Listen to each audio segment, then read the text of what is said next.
Broadcasting live from the Business Radio X studios in Atlanta, Georgia, it's time for Atlanta Business Radio, spotlighting the city's best businesses and the people who lead them. Lee Cantor here with Stone Payton, another episode of GSU ENI Radio and Stone. This is the headliners of the day. Hey, this is the best way to bring it all home, man. We got a couple of great guests. First up in this episode, we have with us founder of Artehub. Please join me in welcoming to the show, Mr. London Balbosa. Good afternoon, sir. Thanks for having me. You got to get rockstar close, London, to that microphone. Thank you. Well, London, tell us about Artehub. How are you serving folks? So, Artehub is an e-commerce fine art discovery marketplace for aspiring art collectors. And then are these artists only here in Atlanta or are they anywhere? So we are currently working with a group of fine artists here in Atlanta for our pilot and private beta. And then so how's it work? The artists come on to the website, they can show their stuff, and then buyers can peruse that and then buy directly from them? Exactly. So essentially we operate as a third-party platform for the artists. So right now, the artists typically just have their own website and you can buy from them just individually, and you're putting like a bunch of them in one big pile? So we are using a different model. Instead of commissioning with the artists, we are partnering with the artists and giving them percentage of the sales that are generated through our platform. So how is that different than commission? So essentially, the idea behind our platform is that we are garnering social media and emerging technologies and e-commerce technologies as an SEO to push the artists and their work out into the market. And then you do a revenue share based on whatever it sells for? Exactly. And then are the prices set? Like if it says $1,000, that's really what it is, or is this a negotiation? So we are considering we're a seed stage company. In our platform, we're considering building out features that will allow for art collectors to be able to place a bid on a piece of work if they're not willing to pay the price that is set, that the artist sets on the platform. So now, how did you get into this line of work? Are you an artist? So my stepdad is a fine artist. He was a famous fine artist in the 90s. He did a lot of work for a lot of hip hop artists. He did cover work for them. Mm-hmm. He was a graffiti artist in New York for a few years. And after the 90s and into the early 2000s, his career kind of plummeted, and it didn't take off as much as he'd like to. And into the recession, it had reached its lowest point in his career.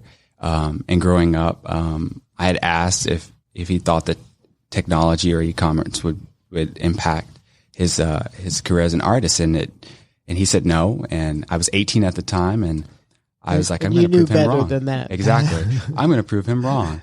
And today there are like 60 other emerging technology art startups out there that are proving him wrong and a lot of others wrong. Yeah, I'm with you. I think this is a huge opportunity for artists, and they should be doing all they can do to get the word out about their work, leveraging the technology that's out there. Exactly. So now, do you have his art on your platform? So we will. Or you're negotiating with him? I had to negotiate with him because he's still skeptical. And he's never given you a piece of art? He hasn't, but his pieces are around the house. Grab one. Yeah, that's what I'm going to do. That's what I'm going to do. Then send him a check. That's what I'm going to do. That's the strategy. That's what I would do. So now, talk about the Main Street Entrepreneur Seed Fund. How'd you get involved in that program? So, essentially, I had the idea, for the past 6 years. I'm 24 now, and the idea has just been in my subconscious mind since I was 18. And earlier this year, as I was approaching graduation, I was like, I need to move forward with this idea because it's still here. I need to move. I need to do something about it. And so I had graduated, interned for a few other startups, been involved in Atlanta's entrepreneurial ecosystem since I've been in college. And graduating from college, I was like, I think I need to go ahead and pursue entrepreneurship. And so I need to start with this idea. And I think considering the amount of research and just domain knowledge that I have about the fine art space. I was like, this is what I'm most comfortable with right now. And I have a few artists in my network, and I have a few pieces of my own. And so I was like, I think from my perspective, it was just like, how can I make this space more accessible and more open to everyone, and enable the artist to go direct to consumer. So now, are the artists you have, you're calling them fine artists? How are you defining that? So when I say fine art, I essentially mean art that has proven traction and that is considered, marketable. So not the person that's just starting out. I mean, we are working with emerging artists as well, but we're trying to shift the consciousness of how people perceive art. Any piece of art that an artist has invested a lot of money into making should be validated and worth what they're willing to. But art, you can't sell art by the cost of materials. That's actually something that we are trying to figure out, because that's how artists determine the pricing for their work. That's wrong. I'm telling you. Are you an art collector? I am. Awesome. So I would not be doing it by materials. So this is news for us from your perspective that we will consider. Okay, consider that, please. Yeah. Now, for you, do you see this just strictly as a business venture, or are you really trying to help the artists monetize their work and get paid fairly for what they are doing? Both, but because I grew up in a home where art was prevalent, and I had no choice but to see it and to understand it. I think for me, it's the empathy that I have for my stepdad that is driving me to want to enable the artist to be able to monetize on their work. So now, when you had this idea, it's been in your mind for several years, and then you decide, you know what, I'm going to move forward on this. Is your background in technology? Like, did you build the website, or did you have to partner with people that were good at that part of this? So I did study emerging technology. I also took a media analytics course in my last year of college, and I'm on the surface of technology as a product from a product management perspective, but my co-founder is the CTO. He's a technologist. And then what's your degree in? Like, what's your day job? So I studied interdisciplinary studies. I created my major, and my concentration was media innovation and entrepreneurship. Mm-hmm. And so right now I've kind of taken the time off to build Artehub. So now that you're focused in on growing this. And then what do you need more of right now? We definitely could use more support in terms of human capital and, of course, funding. And another program after this to kind of accelerate our growth.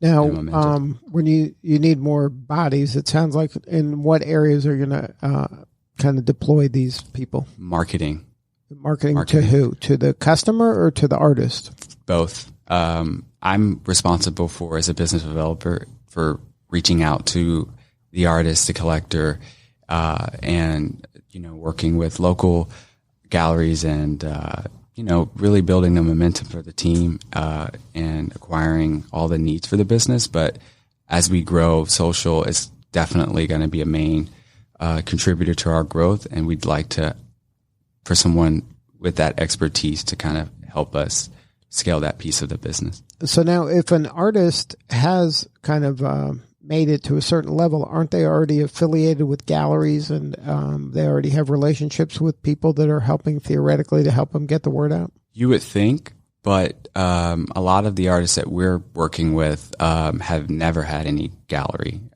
exposure. So then how are they selling their stuff now? Direct to consumer. So they're selling it direct, by going to festivals, and art fairs, and local, and doing commission work, but they're only able to sustain it to a certain point. Like, they would like for someone else to help them grow. And this would be another kind of channel for them to... Another channel, without them having to do it themselves. And create, yes. So it sounds like a great opportunity. Now, have you gotten artists to sign up? Yes. You have some artists already on board? We have some artists. We have about, we've reached out to over 100, and we are very selective in who we wanted to work with, in our seed.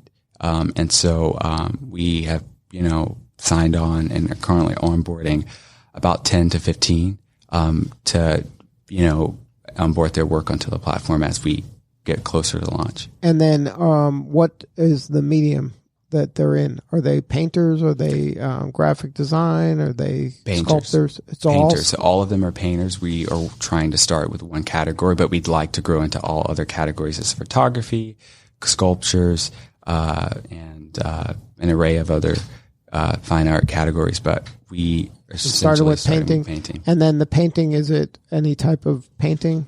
Any types, abstract, oil, you name it. And then but the style could be anything. The style could be anything. But it's being through paint. We have one artist in particular. She's a famous artist. Her name is Charmaine Manyfield. And she does murals. Her murals are well known all over Atlanta. And she just finished a contract work with the U.S. Census. Her work is going to be featured on their site. And she is launching that through her own channels next year, and she wants to use our platform. Wow. Congratulations. That's a big deal. Yes. So now how are you networking with these artists? How are you finding them and making them aware of your service? Essentially, I'm doing a lot of different things that I like to. That's secret. That's secret to our business model that I don't want to expose. Okay.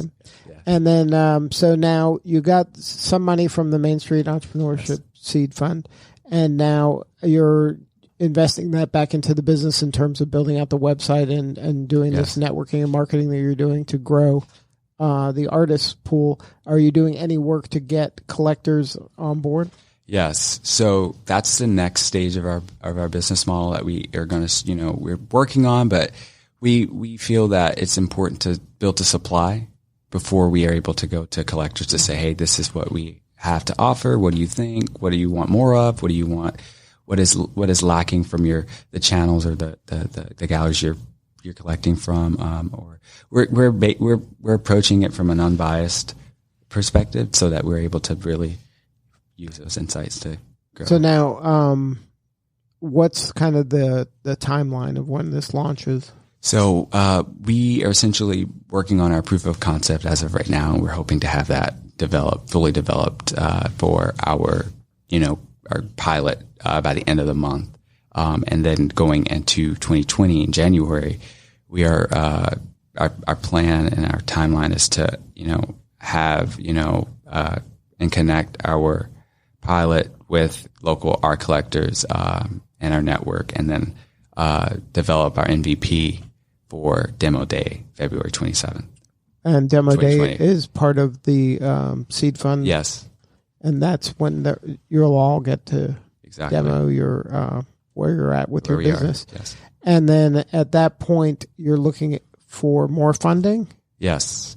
We are definitely looking for more funding to, join. So my co-founder is able to join full time, and we can bring on a few others and also invest more into our product, because that's the heart of the business. And, the user experience piece and the community piece and aspect of it is essential for us to grow. Now, do you have a website yet, or at least a landing page that people can sign up on? Yes. So our landing page is live. It's been live for about 3 months now. And what's that? And it's www.artehub.co. artehub.co. Yes. Good stuff. Well, best of luck, London. Thank you guys so much. Thanks for sharing your story. No problem. All right, Lee, bringing it home for us this afternoon in our final episode, we have with us the founder of Nurtur Skincare, Adesuwa Imafidon. Yes. Well, welcome. Thank you. Well, you're with Nurtur Skincare. Tell us about that. How are you serving folks? So Nurtur Skincare is a unisex natural skincare company. that focuses on the person themselves, such as their health, self-care, and self-love, as well as their skin. So we want to provide people with healthy skin and a healthy heart and mind. And how'd you get into this? What was the inspiration? I struggled with my skin for years. I have had acne for a long time. I've used so many products like Proactive, Clean and Clear, Clearasil, so many things, even prescription medication, but nothing quite cleared my skin and left it healthy. It was either really, really dry or really oily. I had acne still, or I had dark spots. Nothing really worked. So, and I noticed how that took an effect on my self-esteem and my self-love and my self-care. So I wanted to create something that really helped people. But to do that, did you need to be a chemist? Like, how do you even begin to try to fix that? You just try different things. And on yourself? Research. Yeah, of course. I tried it on myself. I gave my friends some things to sample. I actually started working in a dermatology office. I am a certified MA to work with dermatologists. Yeah, I tried things, DIY stuff on myself, then had friends try it. Nothing happened to them. Had other people try it, and and went from there. And then how did you know you were kind of onto something, that you were onto the right track of, this is going to work? Or So I did a lot of research about different ingredients. I put them together. And like I said, I had other people try it, and they were like, wow, this stuff is really good. Or wow, I saw my skin get better. Or, wow, my skin's glowing. It feels healthy. It feels moisturized. So yeah, just customer, I guess, feedback. And then, so once you had something that you figured out that, okay, this is going to work, then how did you come up with kind of the Nurtur Skincare brand and look and feel of the packaging and things like that? Yeah. So like I shared previously, I realized how it affected my self-esteem, and asked other people how their skin affected their self-esteem and also their self-care, and kind of just went from there and carried it on. And then Nurture, I'm like, well, if you're taking care of yourself, you're taking care of your skin, you're nurturing it, you're building it up, you're giving it life. So. And then, how'd you become aware of the Main Street Seed Fund?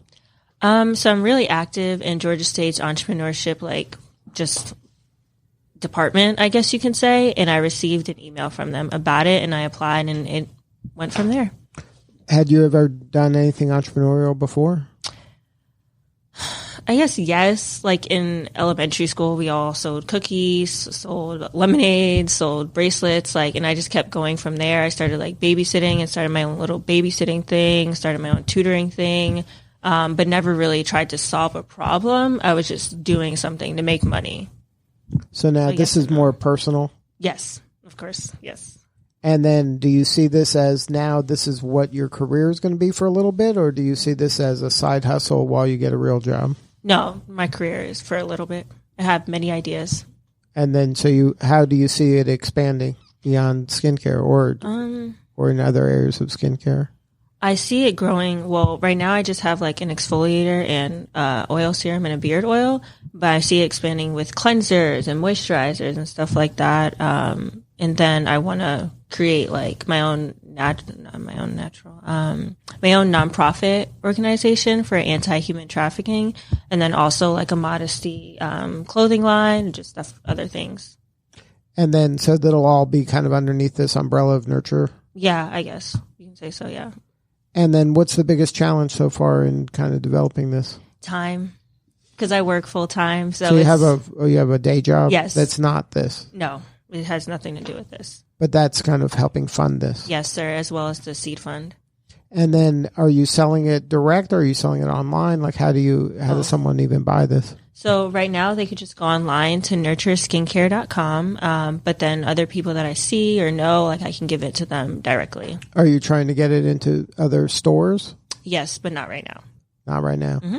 And then in order to do this, do you need like government blessing? Like this is approved by the FDA, or do you not have to do that? So technically, the FDA doesn't really regulate what's organic or not. They're just like saying, okay, make sure that this is natural. Whatever you're saying, it's true. Right. I do have to be registered as a business and everything, but not necessarily, no. Okay, so then so was it difficult to kind of understand how you put it in bottles and sell it and put labels? Like how'd you learn how to do that? Just research, YouTube videos, reading, a lot of like hard work of just like researching. But how do you get the stuff into the tube? Like you work with a company that does that on your behalf? I just make it on my own. I put on my hairnet, wear my gloves, sanitize everything. Then I have like a funnel that I use and put the funnel, well, I sanitize the bottle as well, but put the funnel on the bottle and just put the measurements into the bottle. And then you have your own recipe that's your own secret recipe, right? Yes, sir. And then you said it's unisex, so is it people of all ages? Like, who's your ideal customer? So it's men and women, but specifically people between 18 years old and 23 years old. So it's for young people? Yes, young people. And then why is that? Because during your developmental years, you struggle with your self-esteem a lot. And I feel like, unfortunately, like suicide, depression, and all these things are really high within that age range. And some of that has to do with bullying, and some people may be bullied for their skin, you know? And if that's the case, like I want to give that person the self-esteem and the confidence during that time. Now, do you remember the time you sold your first product where it stopped being like, oh, hey, try this, and you're saying, I'm going to put it up for sale? Yes. So What was it like? How did that go? Yeah. Oh, it was great. I felt great. I was like, oh, awesome. First person, you know? Because that's trust. They're trusting and believing you. But it was also a friend that bought it. So I don't know. What about the first stranger? It hasn't been a first stranger yet. Hopefully someone listening can be the first stranger.